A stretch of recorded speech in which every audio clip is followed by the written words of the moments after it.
Song that was written and performed back in the early 70s by Andre Crouch. Our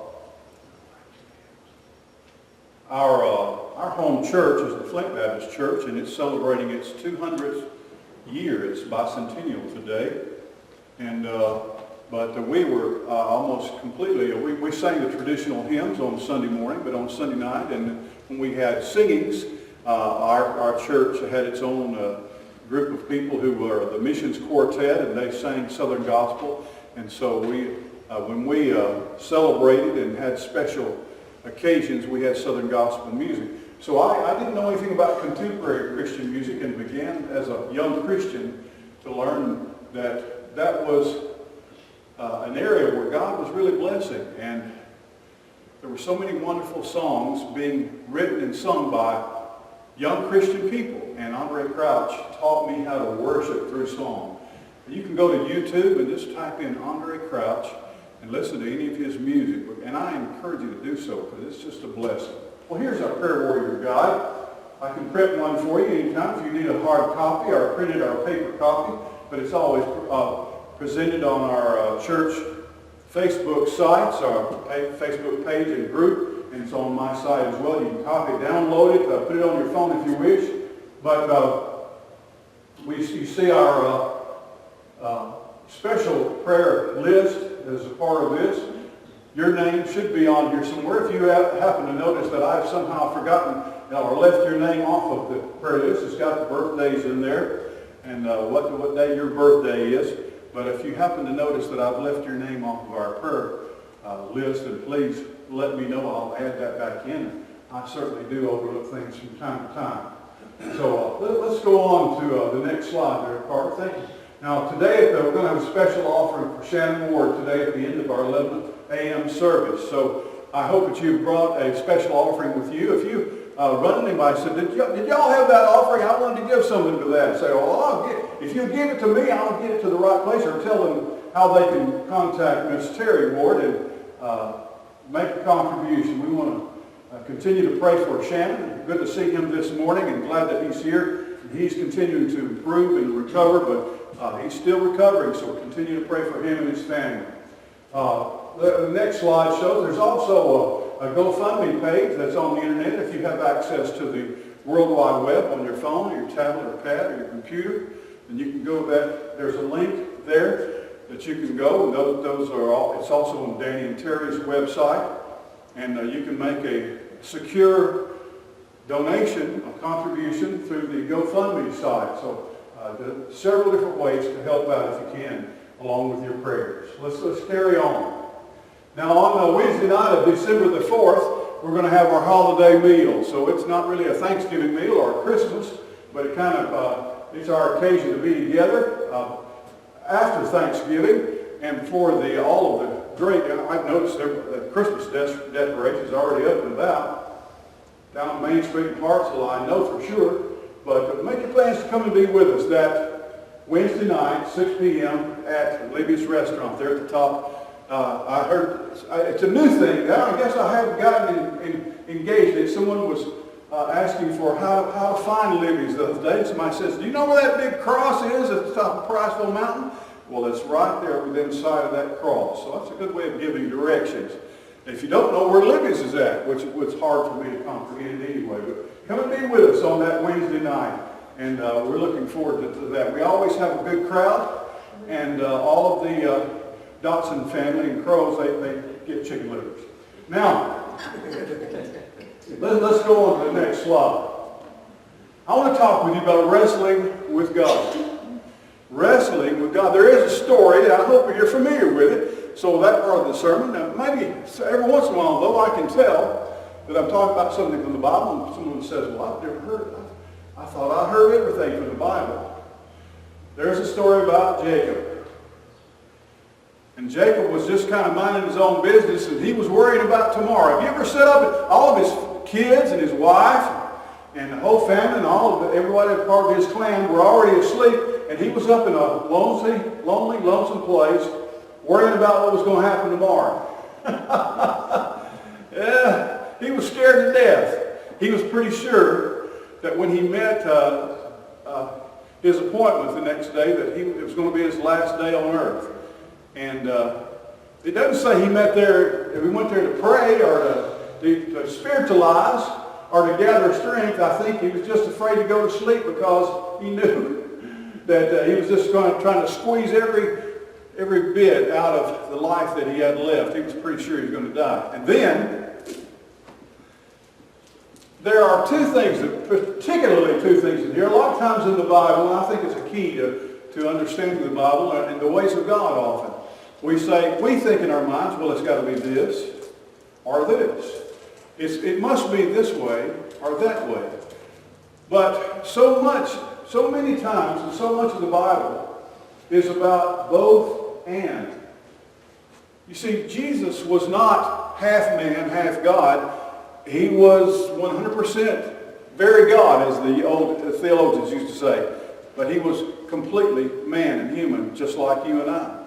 Now that sounds impossible. It sounds ridiculous. It sounds like it can't be. So it's not either Jesus was a man or he was divine. He can't be both. Well, he was the God-man. He was unique. He was different. There's never been anybody like Jesus. And there are thousands of things in the Bible where it seems that things that don't fit together. Now here's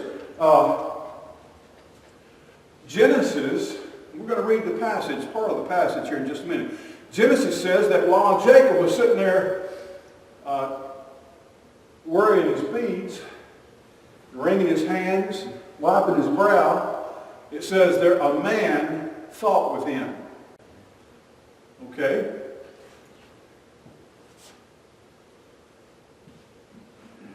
And after the fight was over, and after the story was over, and after the dust had settled, he was covered with blood and sweat and tears and grime and grit that he hurt all over, mostly in his hip.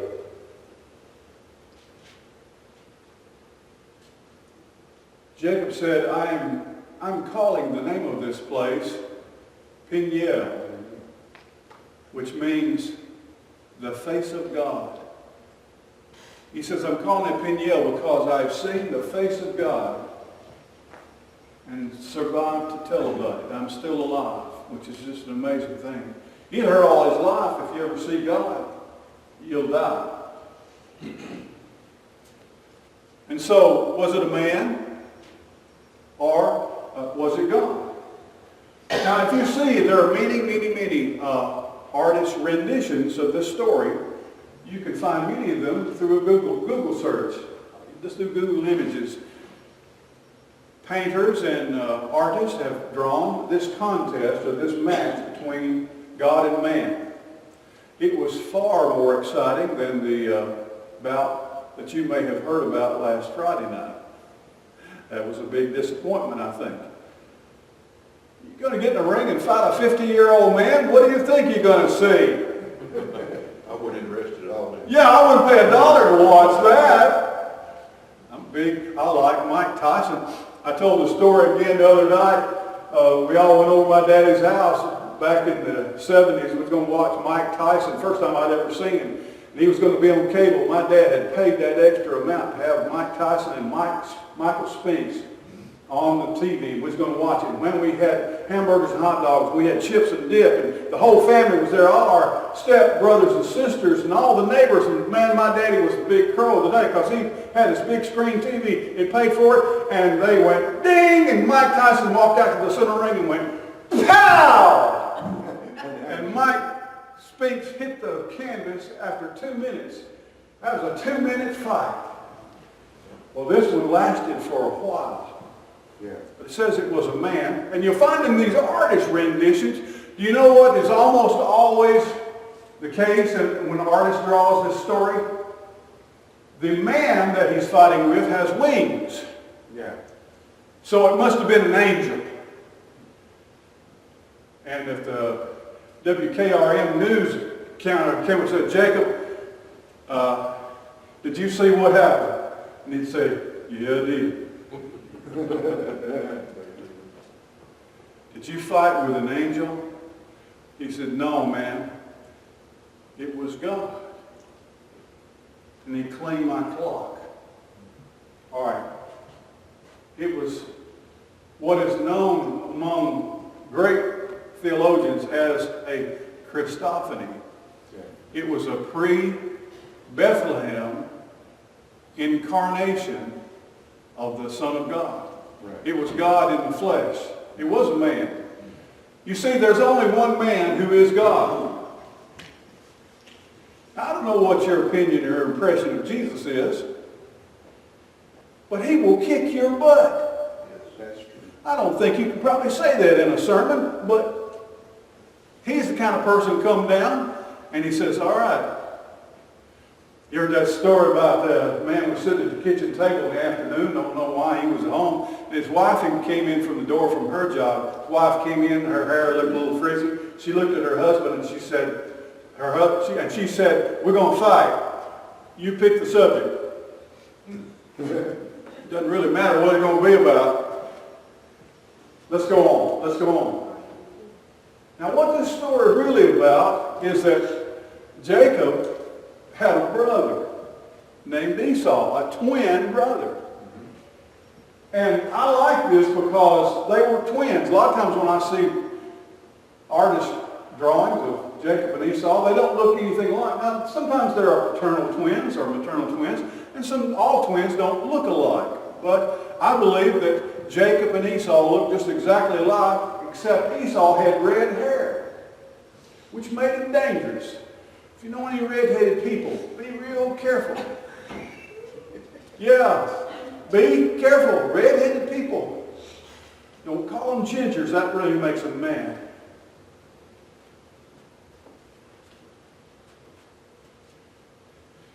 Jacob was kind of a mama's boy. There ain't nothing wrong with that. Esau was a daddy's boy. He was a hunter and kind of rough and gruff.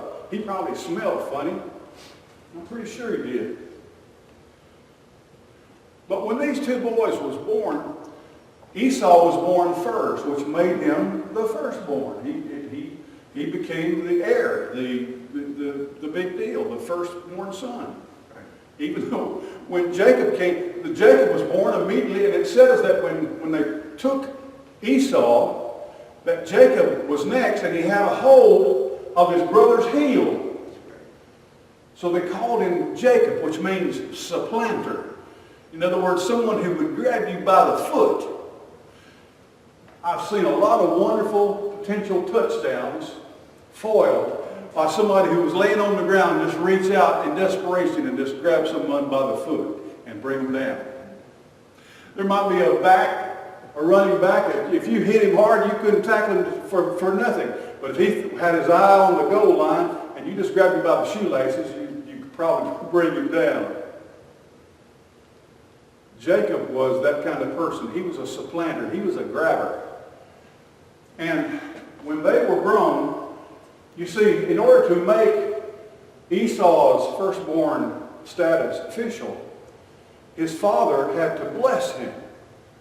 We talk a lot about blessing. We don't know what blessings are. We think that means do something good for me. A blessing in the Bible means the father putting his hands on you and conferring all of his worldly possessions and all of his wealth to the person he was blessing. And when you're asking God to bless us, you're saying, God, give me everything you've got. Just put your hands on me and transfer it. That's what a blessing is. Well, Jacob's mother helped him, and his dad, Isaac, couldn't see very well. And he was about to pass on, and it was time to convey the blessing. Well, Esau had gone out into the woods. He was going to kill some venison and bring it in for his dad and make some stew. And he was then going to present that to his dad and say, okay, Dad, now bless me. But while he was gone out hunting, Jacob and his mama went in there and they put some skins and some furs on Jacob's arm so he could kind of feel like he was hairy. And they probably sprinkled some whatnot on him to make him kind of smell like he'd been out in the woods. And he went in and Isaac said, well, who is that? And he said, well, I'm Esau. Came here, we've got some soup for you. And I want you to bless me. So he fed his father. His father thought that was just the best soup he ever had. And he put his hands on Jacob, the second-born son, and he blessed him. When Esau came in from hunting, he found out his brother had stolen his birthright. Some serious stuff. Very serious stuff. The thing is, the peculiar thing is that God made up his mind that the blessing and the covenant that he had promised to Abraham that passed to Isaac would then pass to Jacob. Well, that's not right. That's not fair. That's not traditional. And that just kind of adds insult to injury. And plus, Jacob is a scoundrel. Jacob is a scoundrel. He's a thief and a liar and a cheat.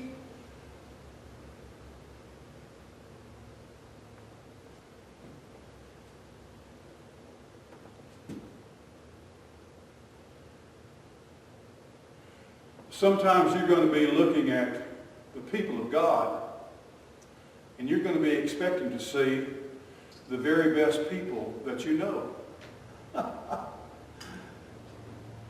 If you just read the Bible, though, you'll see that some of the people of God that are talked about in the Bible were not the best people in the world. They were the bottom of the barrel.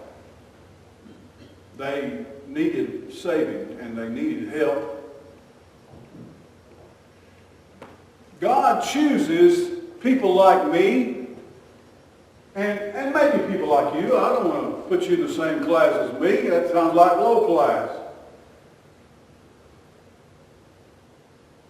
When something good comes out of my life, people know that it must have been God. It's obvious. And that's the kind of people that God uses. Not the qualified and the dignified and the cream of the crop. People would say, oh yeah, I knew something good was going to come out of his life. People always look at the servants of God and say, man, God must be paying minimum wage. Boy, look at that.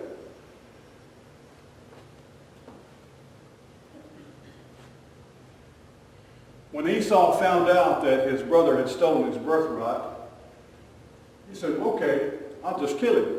Then I'll have the blessing. The birthright will come to me. I'll just kill him.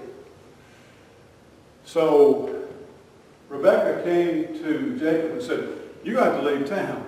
You got to get out of Dodge because your brother's going to come and kill you. And he may have said, Ma, this was all your idea. I said, yeah, this is my idea now. You better get out of here. He's going to kill you. And he ran. And he ran and he ran and he ran and he ran for the rest of his life. And if his brother ever caught him, he'd kill him. Well, the story that I started the message with is this. Jacob, God's been working on Jacob all these years. And so he says, okay. He said, okay, I'm going to face the music. I gotta pay the piper. So Jacob got together everything that belonged to him and everybody that belonged to him and all of his family and his children, grandchildren, his servants, all of his camels and all of his horses and all of his sheep. He got up everything that belonged to him, and God had blessed him. Let me tell you, God had blessed him. Now, he never did inherit anything from his father because he ran away, but God blessed Jacob. Jacob didn't deserve any of it. And so they headed out, and he sent some messengers to his brother. Go find Esau and tell him, we need to get together. I want to meet you right here in this valley. So this big giant parade of people and possessions and wealth are going to meet Esau. And they're going to do that the next morning. And so Jacob goes up to the mountain. He says, all right. He kissed all of his family members before they went to bed. And they didn't realize that he was saying goodbye. And he was. He's going to go see Esau tomorrow. And he's frightened and he knows he's going to die. All right, let's look at this. Go to the next slide there. In Genesis 32, verses 24 through 30. This picks up from where I just narrated. And Jacob was left alone, and there wrestled a man with him until the breaking of the day. It was more than 10 rounds.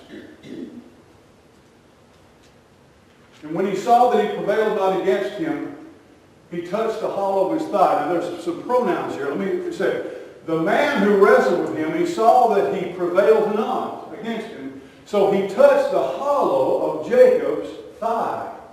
And the hollow of Jacob's thigh was out of joint as he wrestled with him. Now I've never had that happen. I think some of y'all have had a hip replacement or knee replacement. It is excruciatingly painful.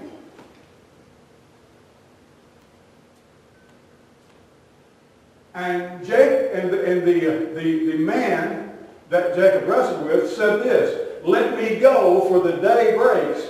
And Jacob said, "I will not let you go unless you bless me." He's only got one string on his fiddle. Bless. He only going to play one note. He only knows one chord. The powerful being who was knocking the stuffings out of him still couldn't beat him. And he said, "Let me go. I am not going to let you go until you bless me." And so that man said to Jacob, "What is your name?" And he says, "Jacob, supplanter, heel grabber." And the man said, "Your name will not be Jacob anymore, but Israel. For as a prince you have power with God and with men, and have prevailed." Let's look at the next slide. And Jacob asked him, "What is your name?" "Why do you ask my name?" That's his way of saying, "You know who I am." "Why are you asking me?" "You know who I am." And he blessed him there. And Jacob called the name of the place Peniel, because I've seen God face to face, and I'm still alive. Now, go to the next slide there, Carter. I'm going to wrap up. The Bible says that when he came back into the camp that morning, and everybody else had been waking up from sleep, he was limping into camp. He limped for the rest of his life. You see, he was crippled, but he was crowned. God changed his name. You know what the word Israel means? It means the Prince of God. Prince of God. You're not going to be Jacob anymore. You're not going to be the grabber, the heel grabber, the supplanter, the thief, the liar, the scoundrel. Now, here's that second paradox I was telling you about. It says that the man wrestled with Jacob, but he didn't prevail. Here he's gifted for being a prince. He has power with God because he fought with God and prevailed. But let me tell you what, Jacob lost that fight. Yeah. Jacob lost that fight. That's a fight, when you're fighting with God, that's a fight you can't afford to win. That's a fight that you're not going to win. And that's a fight that when you give up and give in, you've won. When you surrender, when you say, "Okay, God, you've got me." Now let me show you this.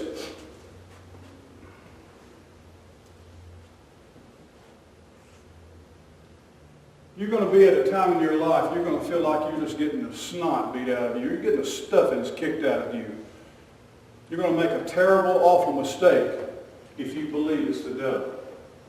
If you believe the devil has got a hold of you, and it's the devil who's pushing your face down into the dirt and kicking you in the stomach and pulling your hair and working you over and beating you half to death, you're going to say, "Oh boy, this is the devil." You're probably going to be wrong.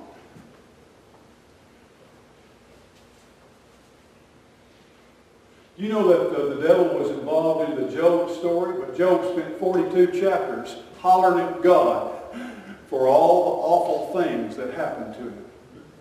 Because God permitted it, He allowed it, He designed it, He shaped it, He gave you the boundaries for it. And Job knew, Job said this, he says, though He slay me, yet will I trust in Him. That's right.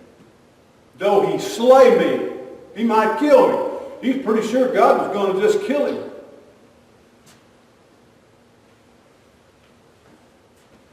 He saw God. If you look there in chapter 1 of Job, the Lord giveth, and what does the Lord do? Take away. He taketh away.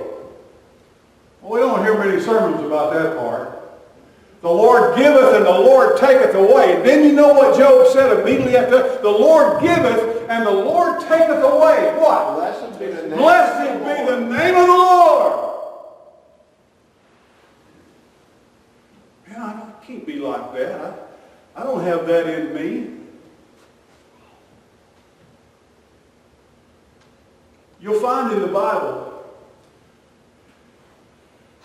when people were facing the greatest difficulties and they were hurting the worst and they had the deepest bruises and the worst cuts, and it felt like they were just being pummeled to death, they knew that they were in the hands of a loving and caring God.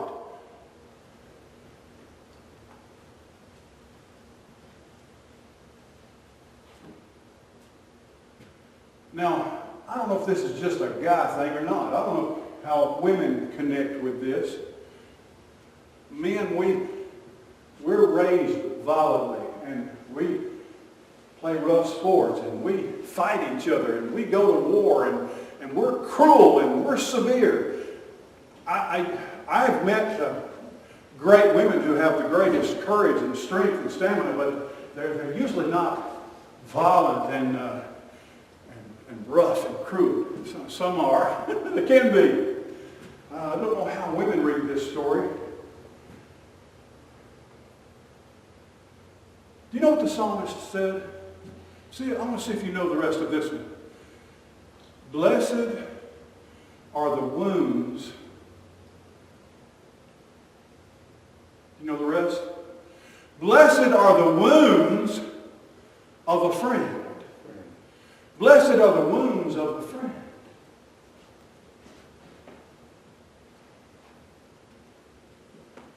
It's tough wrestling with God. And it'll change you. It'll change more than just change your name. It'll change the way you walk. And sometimes it'll make you hurt the rest of your life. But Jacob became a person worth knowing. Jacob became a person worthy of the blessing of God. He became a prince of God. But because, it wasn't because he didn't boil up out of the character within his being. God made it into him. Yes, he said, I have seen the face of God, and yet I live. But just a little bit. Just barely. I'm just barely alive.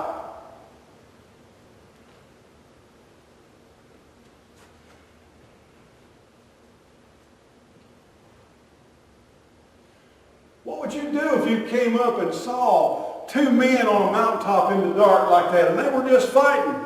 What would you do? Stop it! Stop it! Quit that!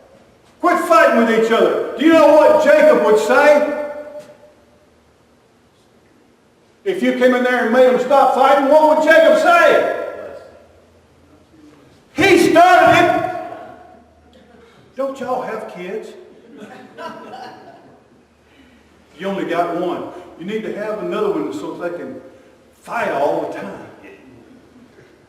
Maybe they'll fight does she fight with Red? They fight a little bit. That's almost as good as a brother. Stop it! He started it. And Jesus would say, yeah, I did. I did start it, and I'm going to finish it.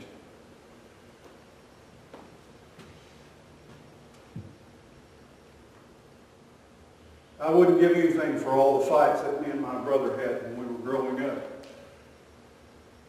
Let me tell you what, I don't fight anymore much. I figured this out a long time ago. You might meet someone who thinks that they're your enemy. If you have a neighbor, don't fight that person. Don't waste your time fighting your neighbor. Don't fight your enemy. Don't fight your friend.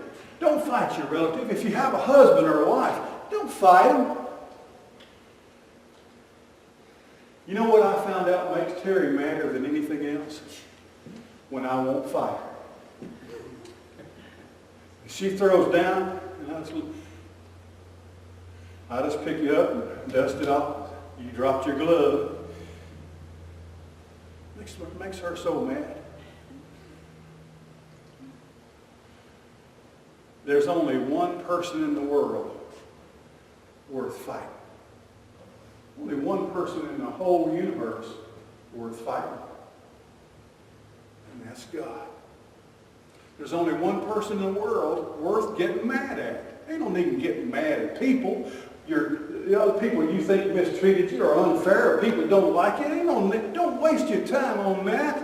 Some politician, I see people, they hate Joe Biden or they hate Donald Trump. Don't waste your time on that. If you want to get mad at somebody, get mad at God. Because God's responsible for everything that's in your life.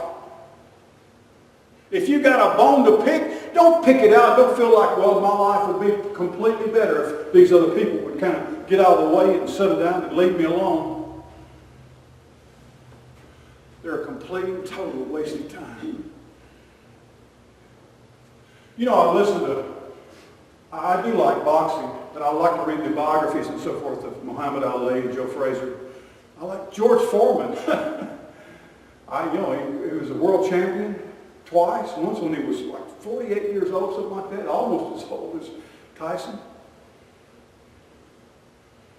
And what could you possibly be at the end of such an illustrious boxing career? What could you be if you were George Foreman? You could sell grills. Okay.